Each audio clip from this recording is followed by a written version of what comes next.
Assalamualaikum warahmatullahi wabarakatuh. Saya Nur Karunia Alawiyah dari Prodi Manajemen Dakwah.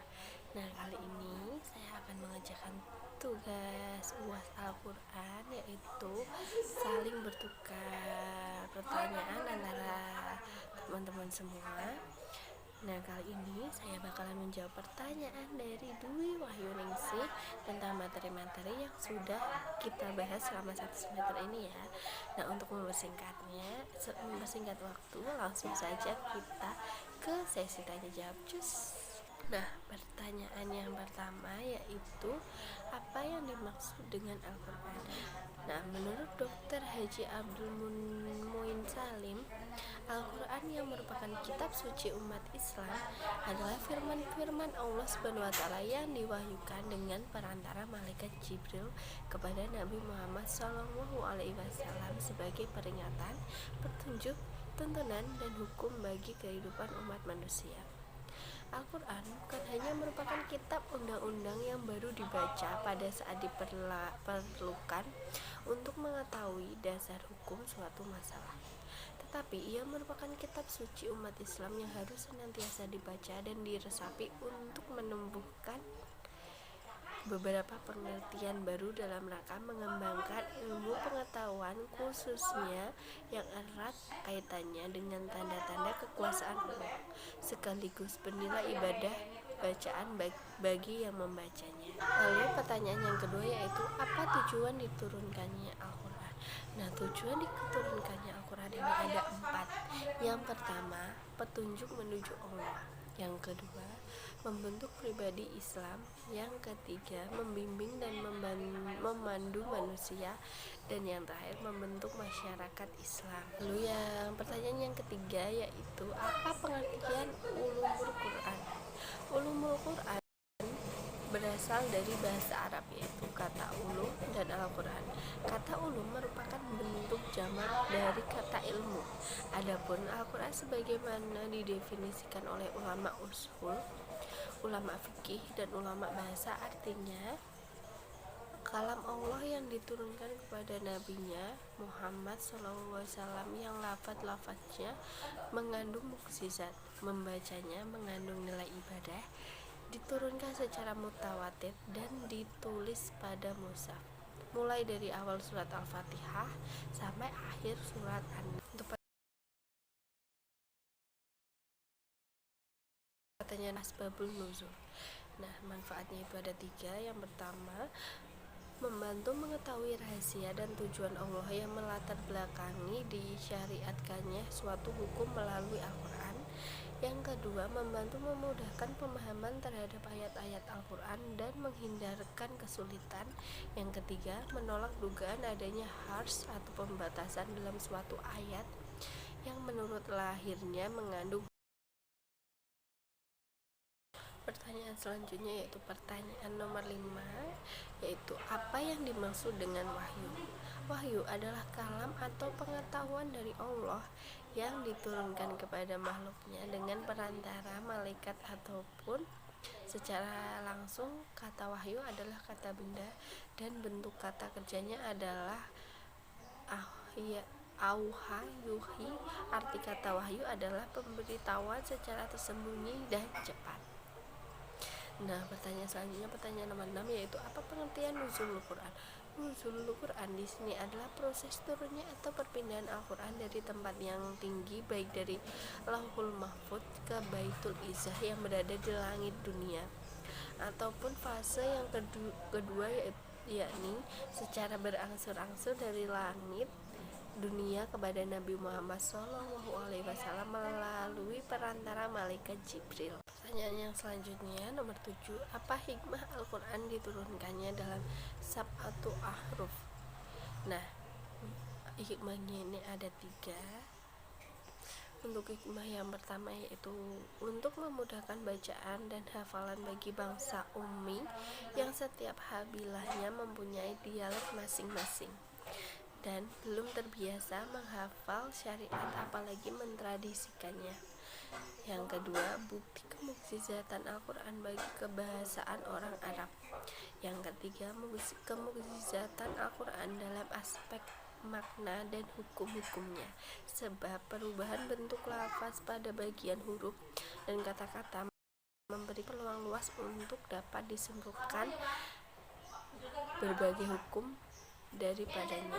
Nah, yang selanjutnya nomor 8, apa yang dimaksud dengan surat Makkiyah? Makkiyah adalah ayat-ayat yang turun sebelum Rasulullah SAW hijrah ke Madinah. Setelah surat Makkiyah turun selama 12 tahun, 5 bulan, 13 hari, dimulai pada 17 Ramadan atau Februari 610 Masehi, saat berusia 40 tahun. Berikut adalah beberapa nama-nama surat Makkiyah berdasarkan juz dalam Al-Quran. Quran surat Al-Fatihah, Al-A'la, Al-Mutaf. Nah, yang pertanyaan ini tinggal 4, yaitu nomor 9, nomor 10, nomor 11, dan nomor 12. Nah, langsung kita lanjut aja pertanyaan yang selanjutnya, yaitu nomor 9.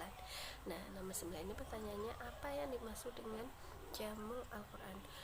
Jadi Jamul Al-Quran berarti upaya mengumpulkan Al-Quran yang diteliti dan diselidiki. Mana Al-Quran yang membagi pengertian Jamul Quran ke dalam 2 bagian, yaitu Jamul Quran dalam arti hifduhu atau menghafal dalam hati, dan Jamul Al-Quran dalam arti kitabuhu lilhi atau penulisan Al-Quran semuanya. Nah, pertanyaan selanjutnya yaitu nomor 10, bagaimana adab membaca Al-Quran? Nah, adab membaca Al-Quran tersendiri itu ada 5. Yang pertama, dalam keadaan suci. Yang kedua, membaca dengan pelan, tartil, dan tidak tergesa-gesa.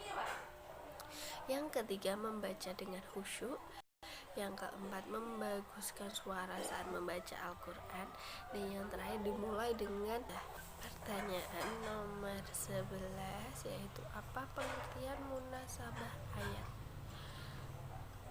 Munasabah secara bahasa berarti kedekatan atau kesesuaian, sedangkan terminologis munasabah adalah kemiripan yang terdapat pada hal-hal tertentu dalam Al-Quran, baik surat maupun ayat-ayatnya, yang menghubungkan uraian satu dengan yang lainnya. Dalam hal lain, munasabah bisa berarti suatu pengetahuan yang diperoleh secara akli, bukan diperoleh melalui tauqifi. Dengan demikian, akallah yang berusaha mencari dan menemukan hubungan-hubungan pertalian dan keserupaan antara sesuatu itu. Nah, untuk pertanyaan yang terakhir, yaitu pertanyaan nomor 12, yaitu sebutkan persamaan dan perbedaan tafsir, takwil, dan terjemah. Yang ketiganya menerangkan mengenai makna dari ayat-ayat Al-Quran.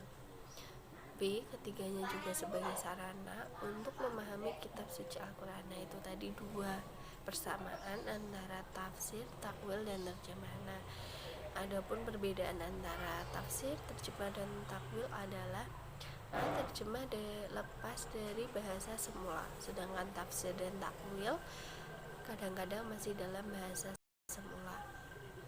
Yang kedua, terjemah hanya memuat pengertian yang umum, tidak terperinci sebagaimana dalam tafsir. Lalu yang terakhir, terjemah hanya dapat menampung salah satu dari indikasi yang muat dalam suku kata atau ayat, sedangkan tafsir sebaliknya. Nah, itu tadi 12 pertanyaan dari teman kita, yaitu Dwi Wahyuningsih. Nah, mungkin dari teman-teman ada kritik, saran yang mau disampaikan, bisa komen di bawah.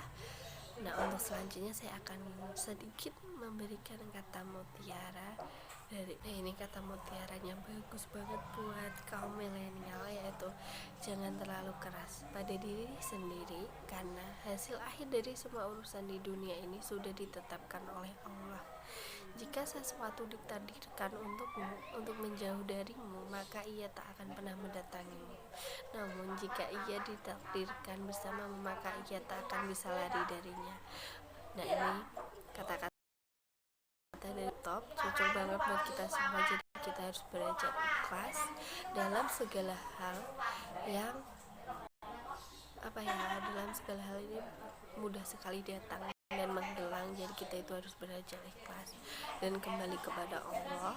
Jangan lupa buat membaca Al-Quran agar kita bisa lebih baik lagi dalam berilmu dan beragama. Nah itu tadi, sekian, terima kasih sudah mau menonton dan mendengarkan. Wassalamualaikum warahmatullahi wabarakatuh. Dadah.